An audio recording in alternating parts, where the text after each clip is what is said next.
love, and light, everybody. This is Monty MP3 Proctor, and this is the Creative 360 podcast, where I have conversations with some of my favorite creative people who are multifaceted in their space. And I felt it only right that my first guest be my first mentor in LA. And this is the New Bedford, Massachusetts native music producer, executive producer, music supervisor, audio engineer, certified hit maker, a remixer, conceptualist, and now star of a TV show. If you don't know who I'm talking about, ladies and gentlemen, I got Duane DaRock Ramos in the building. Round of applause for this man right here. What's good, yo? Man, all is well. All is well, man. How are you?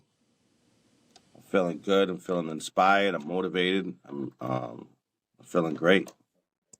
Just ready to That's get it what's up. ready to take the world over. Let's go. For sure. Let's go, man. So I want to get straight into it.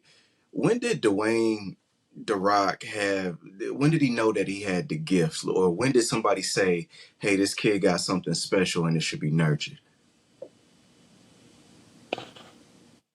Wow. Well, saying gifts as in there's multiple gifts. I have Yes, you about do. like, You have I gifts. have 19 gifts. The gifts of intuition, the gift of foresight and insight, the gift Mm-hmm. of knowing the moment of now. 4 years old. Wow. Yeah. 4 years old is when I tapped into the highest power of myself and started manifesting at 4 years old. Started then the music then jumped into the music game at 12 years old. Jumped into the music game at 12 years old. We're not going to breeze past that. What was that like? Well, honestly, it was hanging out with my friends, Tyrone and Chad, Mm-hmm. and I was like, I'm gonna be a rapper. Before that though, before the rapping, I used to hang out with my boy David Mendes, my cousin Mm-hmm. Roger, and I was just fascinated by a microphone that was on side of a box. He had a radio that had a microphone attached to it, and I felt like I was somebody on that because when I would speak, the lights would light up according to your voice. I'd be like, "Yo, flat box used to flash." So I felt I was about 8 years old at that time, but I was just Wow. on the mic, just like you know,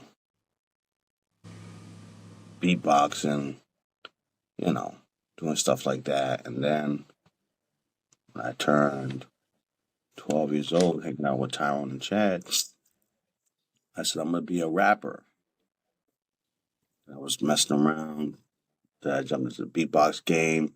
My friend Tyrone, Sean Medina, Victor Valente, Joe Nascimento, like Jack Arujo, Eddie Hunter. There's a lot of people that I used to just practice with. Mm-hmm. And uh, then I jumped into a management contract with Eli Barrett. Then I got put on the radio with Heather Landers and Brian Magnet. And I was on a that was a college radio station. And it was like really like the start of like becoming like somebody. Then I got discovered at this 16, this, this friend of mine, she had turned 16 and I rapped at her 16th birthday party, got discovered by the Moore Foundation, Kevin and Amelia Moore, producers. that were based out of East Orange, New Jersey. They were tied into a lot of folks. Started doing shows. Hooked up with manager Mo. Mo used to get me right. Mo used to be the guy that set up my image. I used to wear suits at all my shows. I had security. Mm. I had limousines going to all my shows. So I felt like a star already by having all the pieces of star power, of stardom, of success. Right. And my guy Black Rich, James Capra. They took me to the Apollo Theater, August 28, 1991. Won Wow. second place of the 29 acts, and then got discovered by um, Whitney Houston's brother, Michael Houston. Was part of Whitney Houston's management team, and started doing shows and went down to Florida. My boy Kevin Gibson hooked me up with my boy Marshall. Went down to Florida. Hooked up with Philip Michael Thomas down in Florida. Started winning shows down in Florida. Then I get a phone call from my guy Russell Ramus. He's like, "Yo, I got one-way ticket. Do you want to go to L.A.?" This time I was rolling out with my cousin. He was my manager named Anthony Senna, and he was just like, Mhm. "Yo, going to L.A. It was a one-way ticket." But the crazy thing is, when I was 4 years old, I went to L.A. Came to L.A. with my grandma when I was 4 years old. This is what I got from the pilot when I was 4 years old. Mm-hmm. Came to LA on American Airlines, sat in the emergency section, 4 years old. Wow. The pilot gave me that. Fast forward, 1993, 20 years old, I'm flying to LA in American Airlines, sitting in the emergency section. The same exact seat I was sitting in when I was 4 years old on the same exact airline. Wow. You know what I'm saying? So if you think about it, that's 16 years later. Mm-hmm. 16 years later, I'm on the same airline in the same exact seat going to LA. Can't make that up. Can't I make it told, up. told the pilot I was going to be famous in Los Angeles at 4 years old. Boom. Wow. So here I am and I'm famous. So, so, going from that, going from, coming out here, just grinding out, my boy Russell hooked me up with a ticket. It was a one-way ticket. Came out here to stay with my son's mother. That was, at the time, she was just a friend of the family. So one thing led to another. Now I have a kid. So, Hmm. but the thing was, the journey was like very rocky. Um, a lot of times, I just would like get on the bus and just see where I can go. I was with the Black Eyed Peas, running around with them. You know, he was like we was like homeless. Like we didn't even really have like a spot. We was all bouncing around, sleeping on people's floors and stuff, running around with Wow. Anastasia. Yep, we used to get rides to Sony, Epic, and just take meetings with people and stuff like that. And this dude named Jan Styles was like managing us at the time. And he was doing everything he can to like get us signed. And I took a meeting with Ice Cube and the label, and I rapped in front of them, and they wanted to sign me. Wow. So they told me to come back the next day so I can get a record deal. So I went out that night, celebrated, was all excited, all amped. I had all my music with me. I brought my music with me and I put it in the trunk. I heard all like a bunch of windows breaking. But I'm inside the club. I still hear it. So I didn't even think nothing of it. So next thing you know, we go outside.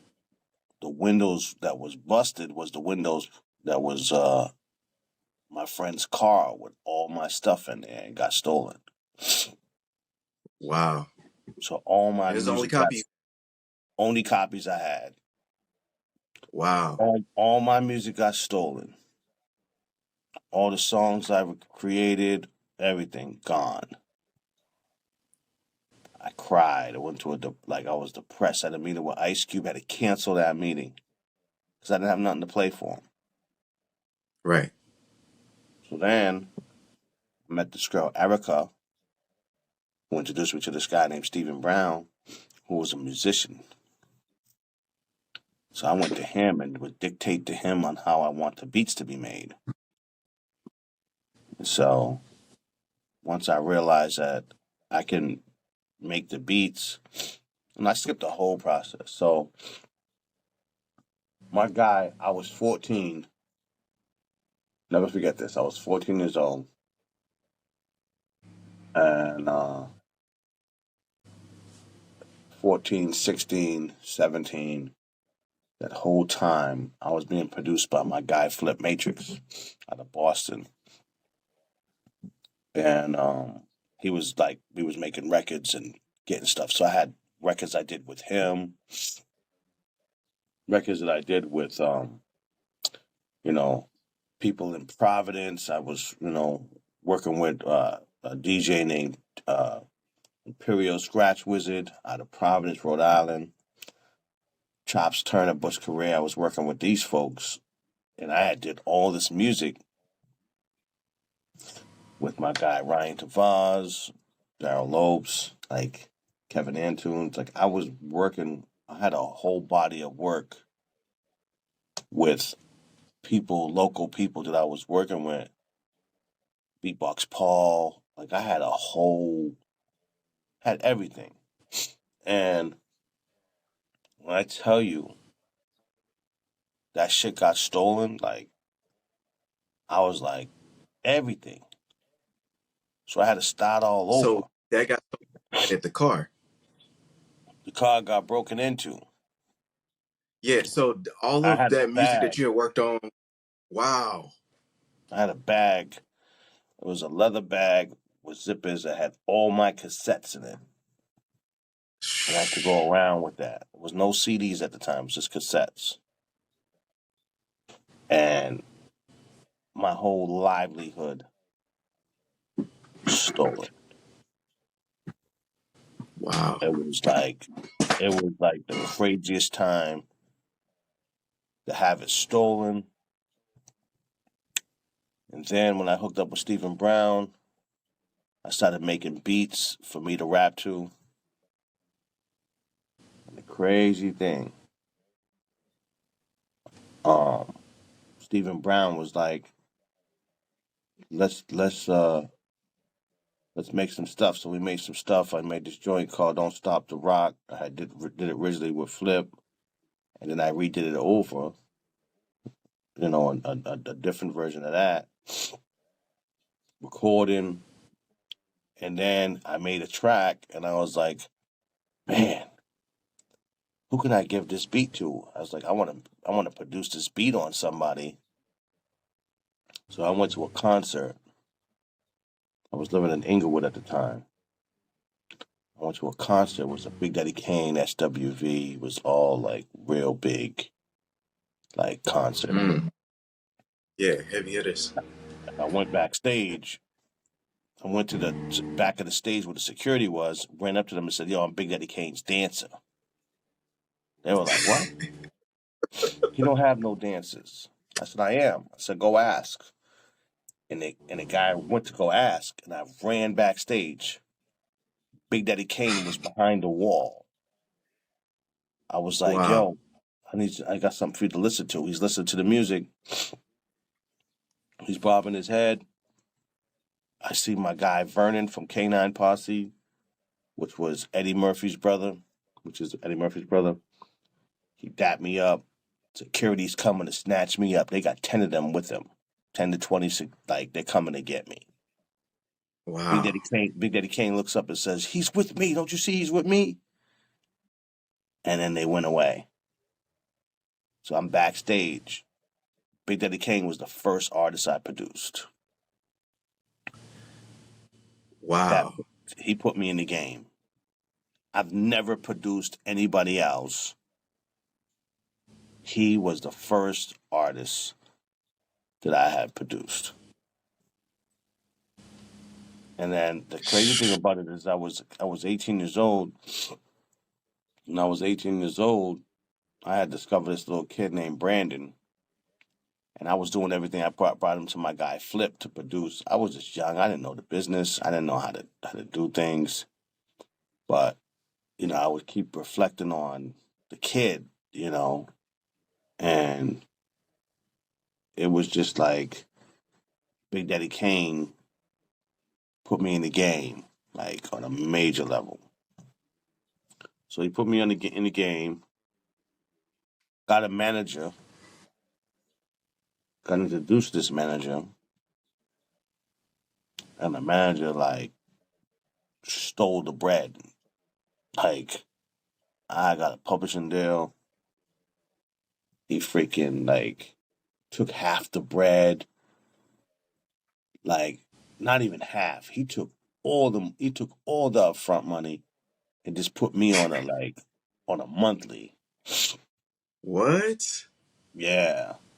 So then, you know, I'm like staying at this place. Next thing you know, they throw me out. So I'm next in line. He drops me. The dude that threw me out brings me to the general relief building and tells me to tell them I'm homeless. I need help. So I'm like, why did he do Wow. that? So I go there. Skipping steps. When I go there, I'm next in line to get food stamps, and I said, "No, I'm not getting." I yelled it, screamed it at the top of my lungs. I was like, "No!" Jumped on the bus, went to the place where I was at. All my stuff was outside. So I got thrown out of that place for whatever reason. So now I'm homeless with a Big Daddy Kane placement, right? And a potential publishing deal on the table. Get the publishing deal, get set up. My son's mother comes in my life, says I'm pregnant. So I'm like, oh, wow. So I'm like, okay, I got a publishing deal. I could be able to do this. You know, Next thing you know, publishing deal stops. No money coming in. So Just yeah, just like I just wasn't making a commitment or whatever, and I fired the manager, and by me firing him, it just stopped all the money, stopped everything, and then was homeless again. So it was like, yo, this is crazy. I got a Big Daddy Kane placement, and I'm homeless. So connected with Montel Jordan. Montel Jordan was like, yo, you need to, you can stay with my management team, and you know they'll help you. We'll bring you under our wing and get this going. And this is right the time when this is how we do it was about to pop. Hadn't popped yet. It's Wow. about that song came out, blew up. Was running around with Montel, and then um, once I did that Big Daddy Kane, that placement was solidified. I met Benny Medina. Then they had me doing remixes for Karen White. Then I just started doing remixes for a bunch of artists to make some extra bread. But I was staying at Montel Jordan's house. I mean, they just provided this a roof over my head. I had to get my own food, Nice. and me and my guy Flip, which ended up moving out to L.A. He ended up living with me. I told him come stay where I'm at, and we was grinding together, detailing cars. We was like, we couldn't wait for people to sit on our couch so that money could fall out their pockets so we can go get it afterwards and go buy food. Like, we was really grinding. I remember there was a time I had no food, but there was rice inside the cabinet. So I made some rice and I grabbed a glass and the glass broke inside the rice. Wow. So I ate glass with the rice. It broke up in so many pieces. I couldn't even like take out the glass that was inside the rice. It was so many pieces broke up. So I ate glass. You So ate glass. I ate glass, yeah. Wow. So that's how we talk about the grind. You know what I'm saying? So I ate glass inside rice. Like, and I And would so take me hear through what year was this? that. 'Cause I'm skipping all around, man. My timeline's a little crazy. That was in that when I ate glass, that was like 94, somewhere around there. So Sheesh. fast forward, Big Daddy Kane, I'm missing stuff. But the point I'm making is that it's the grind. When you're on the grind, like you'll do anything and everything. And then we were selling CDs. We would go to record companies and get CDs from the record companies, promotional CDs, and then we would go Hmm. sell them at the record stores for $5. They were buying them off us for $5. So I would make $70 a day going to different record companies and selling CDs to all the record companies. They had a promotional package. So that was my hustle and detailing cars, you know. And Hmm. then came to LA. Moved to when I moved to Burbank, Montel's people. I seen my cousin. I ain't seen him in years. Crazy. I ain't seen him since I was a kid. I didn't even know he lived in LA. So he tells me, yo, why don't you come stay with me? I got an extra room.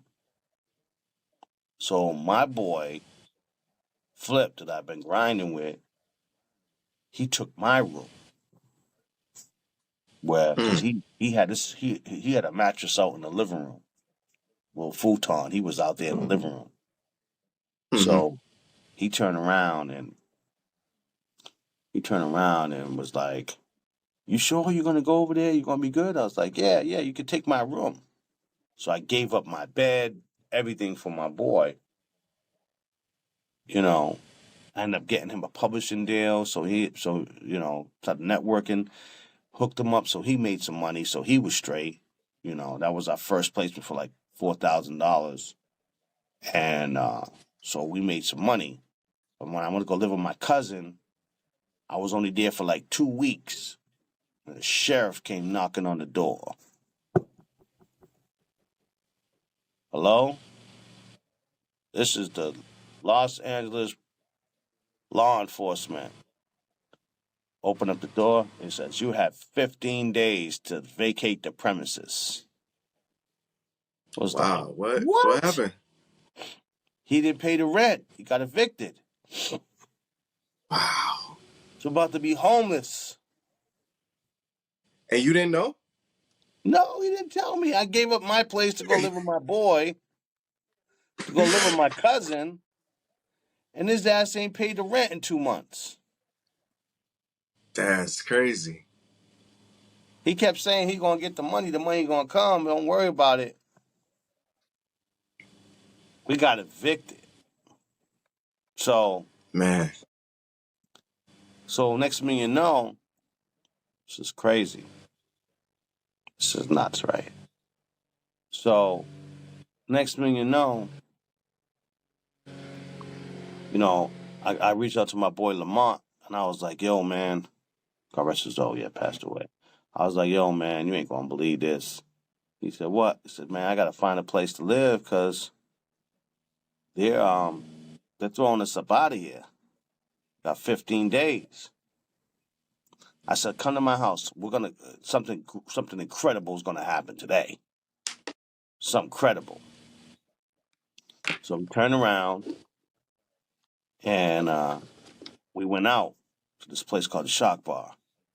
So I had all the Mm-hmm. new tracks that I made, all the beats that I made, bought an MPC, started making my own beats, and then went to this restaurant and Shaq's in there. Shaquille O'Neal's in the restaurant.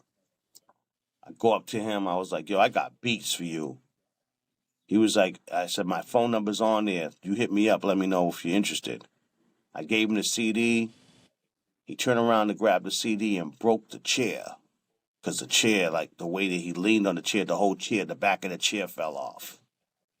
So he was like, these are some cheap ass chairs. I was like, no, bro, you're just too big sitting in the chair, you know. That's like a teenager sitting in a toddler's chair at the kindergarten. Yeah. You know what I'm saying? Like, I was like, you too big for that shit, Right. bro. Like, you know. So I'm inside the restaurant. He leaves. I hear my music banging outside. I'm like, oh shoot, Mm. he's playing my stuff. I run outside. I was like, yo, what you think? Yo, I want this one right here. How much you want for a track? I was like, 7,500. He said, all right, come pick up the check on Friday.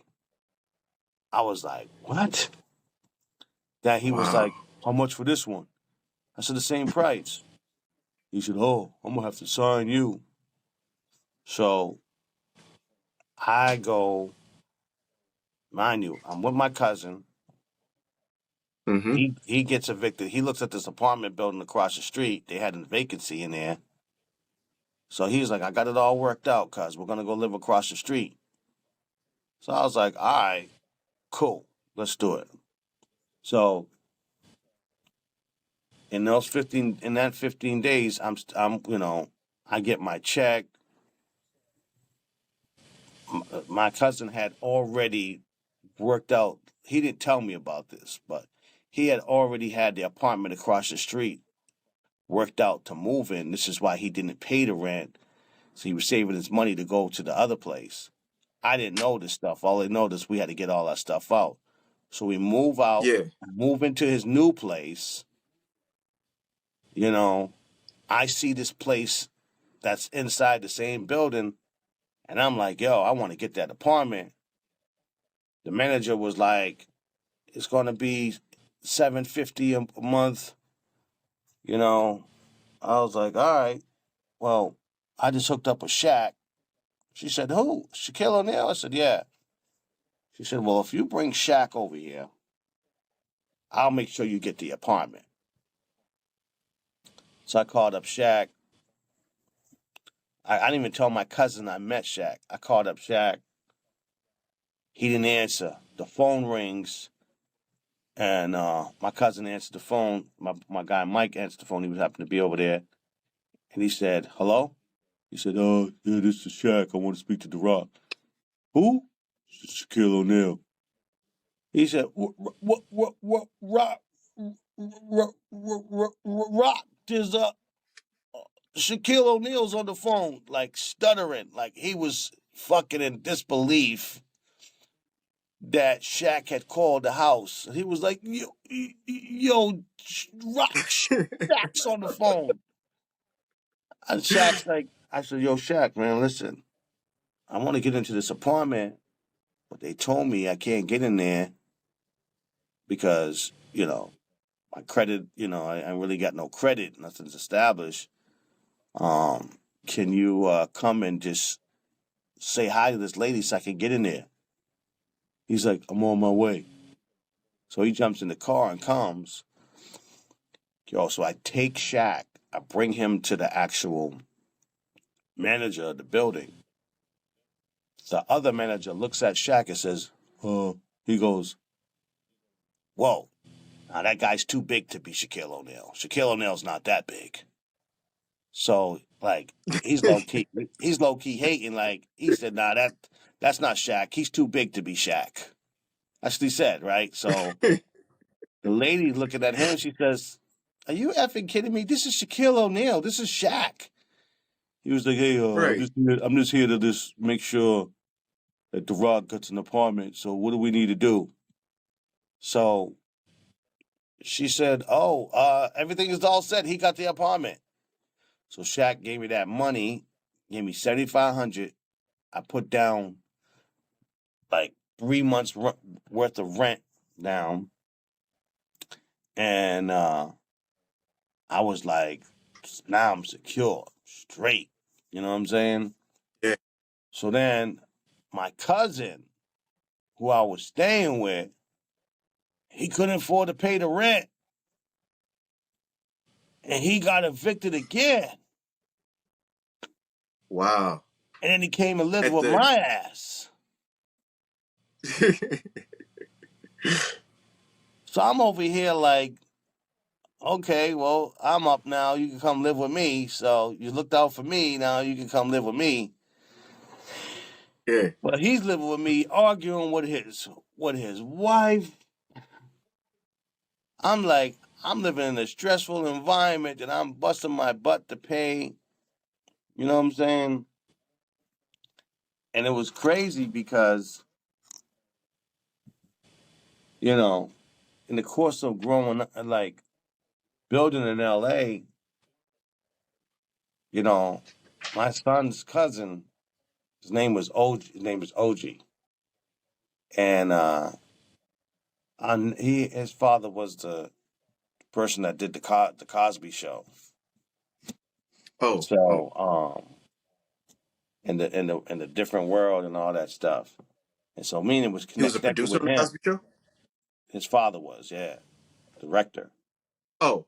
So I'm vibing Oh, with him, director. but I'm Dope. just going back. I'm just forgot about it. So I'm going back, vibing with him, and me and him's connected, and he's coming around, and it just goes to show like God had already had a plan already, you know. Yeah. God had already had it Through all all the twists worked and out for me. It was like I was stressing. I was stressing about stuff. So then this is when it starts getting really good. So I meet this chick. I meet this chick. Start getting in a relationship with this chick, and then I turn around was like, oh, what's going on with I got these producers. I end up introducing Shaka, this guy named Shaka Blackman. I introduced hmm him to the guy that I was doing music with that was helping me out. So they created a record called "Come On Over," and I told them like I need a record for Christina Aguilera. So I took the meeting and made a placement for Christina Aguilera. That record was like 8 weeks number one on Billboard. Wow. So and then uh, they end up giving us to do the Christmas song. So I own 14% of that publishing for that record. Wow. For Christina Aguilera's Christmas. Yeah, yeah. And so, Wow. and then I got a piece of the pie for Come On Over. So that thing was like boom. So then I realized that I could actually take people and put them in the game. I started this company called Make the Plug, of just making placements and putting people in the game, um and then I'm doing the stuff with Shaq, running around with him, and life is like life is like incredible. So in 1994, I had a dream that I worked with Janet Jackson. I had a dream that I Wow. was like heavy in her life. She was heavy in my life. Well, fast forward in 1998, I had did the record and revisited the record. I had Young MC at the time. He had helped me out with the writing, and Hmm. I did that record. Took a meeting with Michael Jackson's label, MJJ, and then they turn around and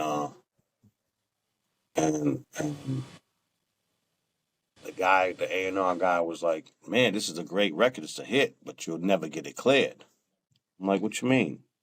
He says, "Janet Jackson don't clear samples." So he said, Mm. "But let me call this a label here from London in Germany. They have a label deal to Warner Brothers in Germany, and the producers are from Denmark, Copenhagen. He says, let me have them come in here and you play the song for them and see if they like it, and maybe you can get something going." So next thing you know, I get they come in, I play them the record. This is a hit. This is a hit record. If you can get this cleared, we'll give you a record deal. So I'm like, bet. The guy says he would give me $10,000 out of his own personal account, wire What? it to me, wire it to me if I can get the sample cleared. So From Janet Jackson. yeah. So my boy that was with me, I turned around and told him, I said, "Yo, listen, I'm gonna get this record deal." He said, "How? You don't know Janet Jackson. You can't get a sample. You can't get the sample cleared. She don't clear samples. How you gonna do it?" I got on my cell phone and called the Limitage Hotel because Busta Rhymes was staying there. So I hit him up. I was like, Trevor. I was like, Trevor Smith, please. So next thing you know, um, Buster answered the phone. He's like, "Yo, what's going on?" I said, "Yo, man, this is DaRock. DaRock, can't talk to you right now. I'm getting ready to get this rehearsal with Janet Jackson. Can't talk to you right now." I was like, "All right, click. Let's go to the Limitage Hotel. Janet Jackson's going to be there." This was literally after the meeting. God told me to call Busta Rhymes. Wow. So I go to Busta Rhymes. When he said that Janet was on it, Janet was uh like they're getting ready to practice for the American Music Awards because they had a hit record together. I turned Mm-hmm. around, "Yo, let's go to the Limitage Hotel." So we get in the car, boom, boom, boom. We at the Limitage. I told my boy Mo, I said, "Janet Jackson's gonna pull up." He said, "How do you know?" I said, "I could feel it." So we're walking around waiting. Janet Jackson pulls up in a black Range Rover. My boy looks at me like, "What the fuck? What the Yo, that's Janet Jackson." He's like losing it. Like, he's like, "Yo, Janet Jackson." So I ran over around the car and I was like, "Excuse me, I have some music I want you to listen to. I redid your song. Let's wait a while." She said, "Let's hear it." So I give it to her. Was playing it in a Range Rover, a black Range Rover. She said, "Who's this rapping?" I said, "That's me." She says, "Oh my God, I like it. I like it. This is a hit." I said, "Can I have your permission to use it?" She said, "Absolutely." I said, write it on this napkin right here that you give me permission and give me your lawyer and everybody all the information. So Wow. she wrote down Lindsay Scott. That's her manager, business manager, lawyer, all that, right? So I turn around and have that napkin hand signature from Janet Jackson. I give you permission to use it. The next day I went to Epic Records, Michael Jackson's label, and was like, yo, I got the signature. They were like, what do you mean you got the signature? How did you get it that fast? I says, I got it. I showed it to him. He called the label in from Germany, from London. They came in. They saw the signature. The dude went on to his bank and had the $10,000 wired to me. I had $10,000 wired to me because he promised me that he would send me the money out of his own account. So I got the Wow. $10,000 wired to me. Next thing you know, I get a record deal with Warner Brothers in Germany. So now I'm signed to Warner Brothers in Germany. This is 1999 now, going into 1999. Next thing you know, I'm in Germany. I'm out there like Denmark, Copenhagen, working, doing my thing. Had my apartment, got with this girl. We broke up. But first she tells me, she says, I found a place for you, a bigger place for you. Do you want me to secure everything? I give her the money to go secure the place. I give my 30-day notice. I'm in Germany making all these moves from Germany. Yeah. Yeah. So next thing you know, I come back to the States. They tell me that the apartment is flooded. I had already gave my 30-day notice and I can't move into my apartment. What? So I was homeless again. Now I'm homeless with money though. It's a different kind of being homeless. Now I'm living in a hotel. Yeah, that. You know what I'm saying? It's a different kind of being homeless. So I'm Right. homeless. I'm homeless with money in my hand. You know what I'm saying? Like, Hmm. so Yeah. I'm sleeping in a hotel, still in the hotel for like 2 weeks. Like, just like what's going on here? I was homeless 3 times. Three Man, times. like 3 times. Yeah. So, but I never gave up. And no one knew that I was homeless because I didn't act like I was. You know what I mean? But I kept the Sure. grind going. So then that's 2000. You know, when I'm in Germany, still in the States, homeless, but in Germany, touring all around Germany and all that. But don't have a place to go back to in the States. So Mm. then their deal went up. They wanted to take it to another label. I said, nah, I miss my son. I want to go back home. I didn't even want to pursue the artist stuff over there. It didn't even seem real because I had a record deal performing in front of tens of thousands and 20,000 people, but it didn't even seem like I was really doing it because no one knew I was doing it. Like all the people that mattered to me was in the States, so they never had an opportunity to see what I'm doing. So to them, it didn't exist. You know what I'm saying? So Right. in my head, I'm like, I'm doing it, but I'm not really doing it because my mother don't see it. My father can't see it. They're never gonna see what I'm doing over here. So it don't and I'm doing this for them. You know what I'm saying? So I got discouraged, after the label dropped and wanted to go somewhere else. I said, I'm coming back to the States. And when I came back to the States, I just jumped into production and just started pushing the producer stuff. And Right. then that's when I started producing Kumo D, producing Diggable Planets, and next thing you know, I'm working with LL Cool J. I'm working with um doing remixes for Mary J. Blige. Like the resumes just building, building, building. I'm producing Memphis Bleak. I'm just like, and it's just like I'm working with Jay-Z. Man, Big Chuck plugged Jim that up. Jones, But that came after. You know what I'm saying? that came And after. then Yeah. and then I just started working with Wu-Tang, Dipset, KRS. So I ended up producing like 80% of New York's hip hop artists. Then, Wow. because of my gift of intuition and because of my success rate of helping people become successful, I wanted to become a spiritual life coach. And then that's when I started, you know, being a spiritual life coach and helping celebrities become more aware of themselves, being in tune. And when that started taking off, you know, that was going on. Then I got asked to do this TV show to be a music supervisor.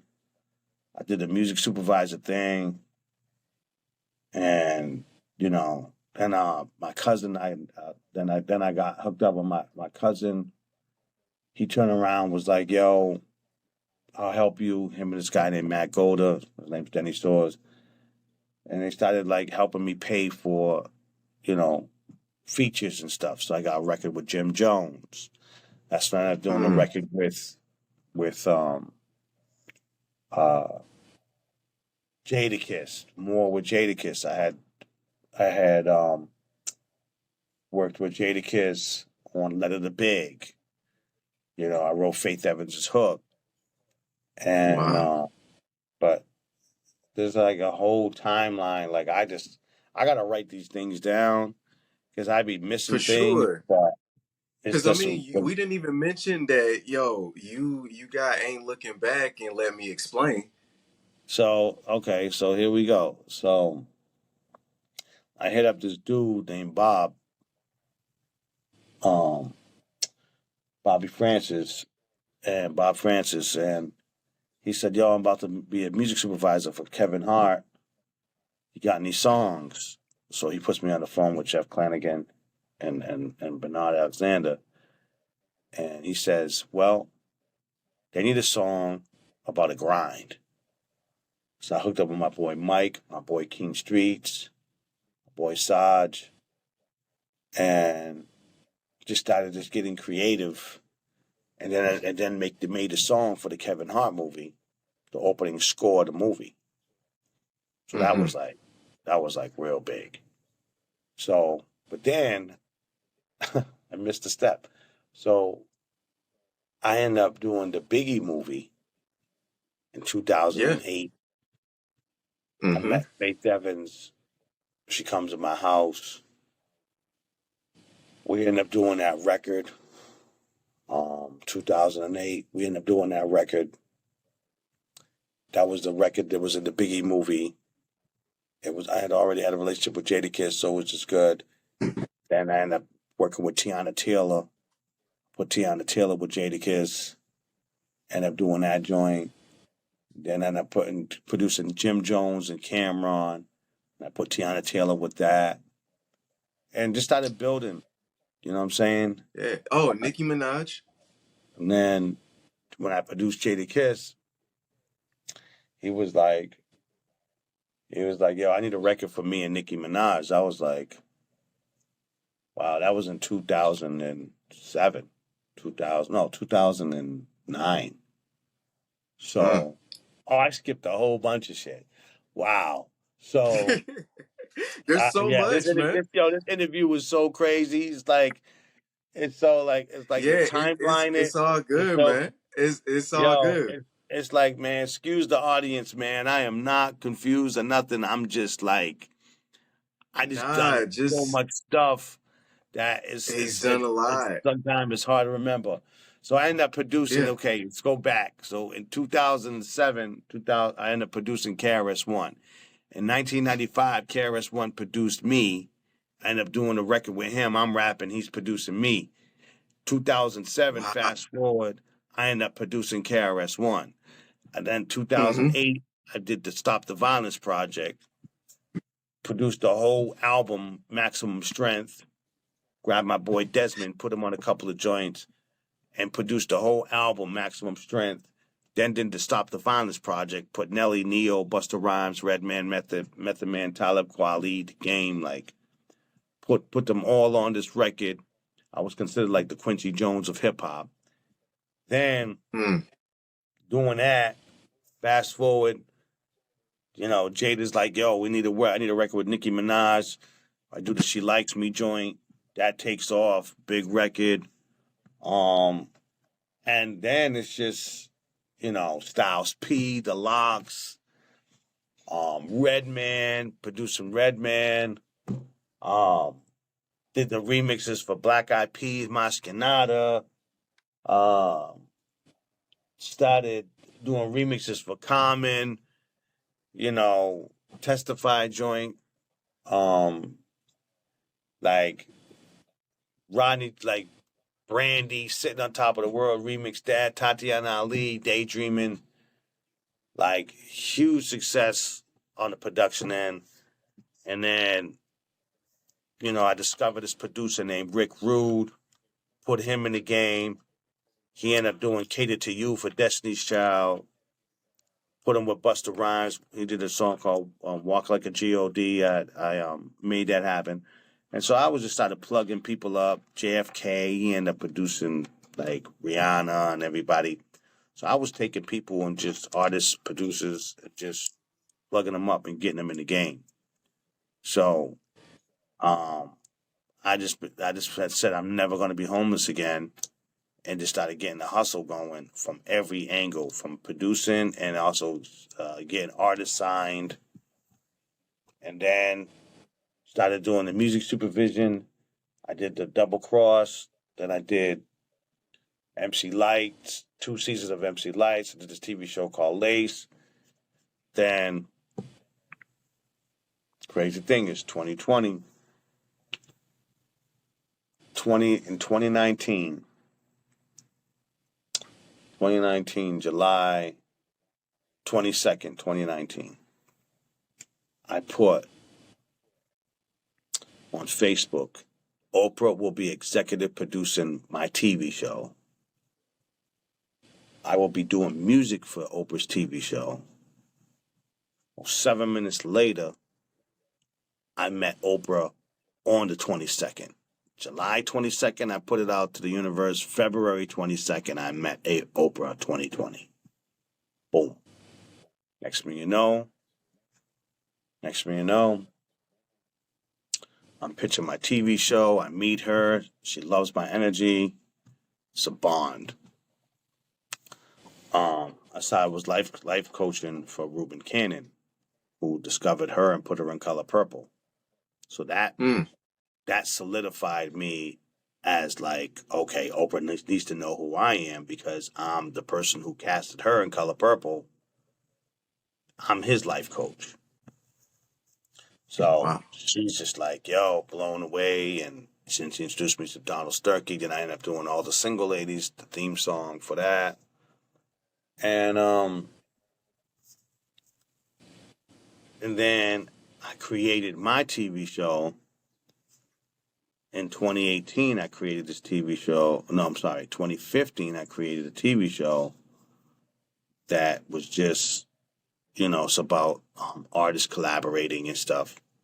So 2018, I shot the pilot with Bentley Evans. And then 2020, I'm all over the place, bro. 2020, next thing you know, I'm pitching this to a network. But let me tell you this. So I go on Instagram. I hit the president of a network of TV1, the president. I go grab Dougie Fresh. I make him my host. I pitched it on the Instagram. Said I have a TV show hosted by Dougie Fresh. It's called Collab. Can we take a meeting? So my best friend,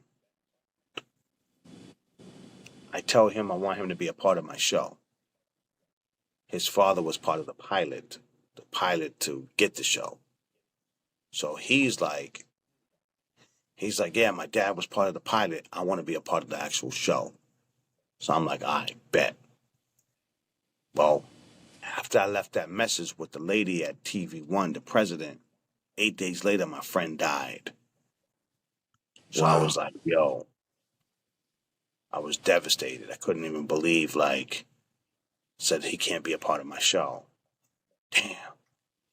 So 2 days later, after he died, my best friend's name was Ryan. 2 days later, after he died, after his funeral, the president hits me up and says, contact Jason Ryan. My boy's name was Ryan. The lady said, contact Jason Ryan. Well, Mm. Jason Ryan,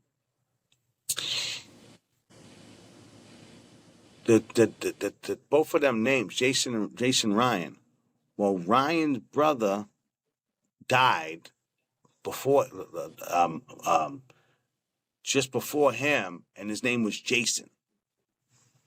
Whoa. So Jason Ryan is the person she told me to contact after 2 days after his funeral. So we got two friends of mine who died, who she told me to contact this person's name with both of my friends that died. Confirmation. A whole month later. Like, that's God. So then the crazy thing about it is the pilot that I shot for the TV show was called Heaven. Jason and Ryan are in heaven. So I hit up the dad and was like, yo, you ain't gonna believe this. I'm told to contact a person named Jason Ryan. He said, those are my babies working from heaven. They're gonna see this Huh. deal all the way through. Fast forward 2023, my TV show's in production. So tell us about this show, man. I The can't. show is called I the. can't tell it. I can't tell about it until it actually. You can Yeah, can yeah. you give us the title? It's called Collab. Collab. Yeah, I can't give you the premise. When it's done, then the press release is gonna go out. But it's coming out in 2024. 2024, y'all. Y'all heard it here first. Y'all heard it here first. Yeah. And So yeah, collab I can't get into details of produced it. by Duane DaRock, Executive produced by me. produced by Duane DaRock, I created the featuring show. My partner's he Bentley created the Evans, show. Mm-hmm. and my executive producer Dougie is Mo Fresh is the host, Forte. right? That you fresh as the host. Yeah. That's what's up, man. Well, that's what we That's all know, you're man. getting. That's all you're getting for that. That's all you're getting for that. Can't tell you no more. Hey, brother. Well, you've given us more than enough. Like, yo, you dropped so many gems, and um, yo, I you've can't. Yo, there's so much other stuff. I'm sorry. yo, I My gotta have mind you is just. back. That's all that means. I got. You said what? I gotta have you back. That's all that means. Yo, there's a lot of stuff. I forgot a whole bunch. Just like there's just so much, and it's just to be honest, it's like I don't. I just keep it moving. Like if I stopped and thought about For sure. everything I did, it's like it's unbelievable because it's just me and God. I don't have a manager. You know what I'm saying? It's just me and God plugging away. So you got to believe in God. You got to trust God, and you got to know that at the end of the day, you're gonna make it. You can't give up. The inspiration is there. The motivation is there. You know, and it's Yeah. like I'm here. I'm living proof. I come from New Bedford, Massachusetts. I'm a Cape Verdean brother, and I came out here to LA to become very successful and did it beyond what I thought I was going to do. But mentally, it was already divine. It was already set up to do what I'm doing. Now I'm about to be the biggest music producer in the television world and bringing and bridging the gap. And I'm going to put artists in 51 million households and over 81 radio stations across the U.S. for being on my TV show. That's all I'm saying. Say that. You heard Yo, it well, first. brother, I man, I totally appreciate your time. Thank you for just sharing as only you can, and your amazing story. Tell the people how they could keep up with you. And oh, we forgot this. And I also was featured on Bobby Brown's TV show called Every Little Step I Take as a Look, healer, as a if y'all Reiki haven't master. seen that episode, if y'all have not seen the episode with Duane DaRock, you need to go watch it. It's It's amazing. it's episode 5. It's on A&E Network. It's about Mm-hmm. I'm a Reiki master. I'm a reader. I do gong work. You know, and peace to the Queen, Queen of Four. You know what I'm saying? So People, we are definitely in a vibration of each one teach one and healing. And so we're going to get into that other stuff on another interview. We talk yeah. about the healing stuff. But So yo, we thanks for solidified. You coming having me. back for a part two? Get at me at DuaneDarock on Instagram. Mm-hmm. My website is DuaneDaRock.com. That's it, man. It's go time. Well, brother, love you so much. Appreciate you for coming through and showing love, y'all. This is the 360 Creative Podcast. Head over to 360creative.com for merch, um, just to see more. And till next time, man, we out. Let's go. Thanks for having me, bro.